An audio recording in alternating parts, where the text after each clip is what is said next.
xam ngeen ni kooku ku xeeb ay pexeem ñun ñi ko xam ne nekkoon ak moom xeebuñu kon nañu gën a takk suñu digg te xam ni élection bi bu jaaree yoon gëw ma ni mun nañu def moins de 60% incha allah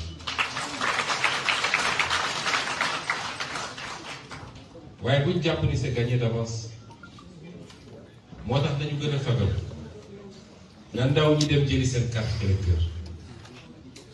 topp ci caravane yi daw baax na waaye munition bi mooy carte électeur ne ñëpp jëli seen carte électeur ndaw ñeeg mag ñi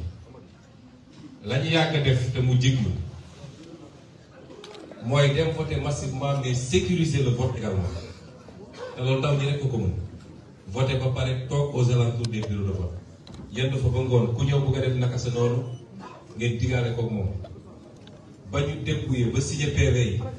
ba envoyé quartier général ñëpp am seen i PV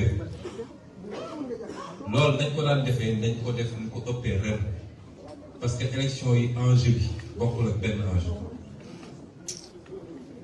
waaye it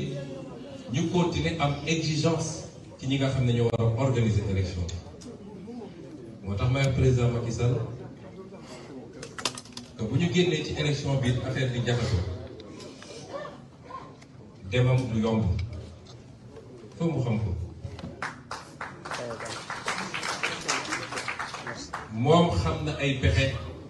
ex-candidat waaye su dee bëgg na rendre un dernier service à ce pays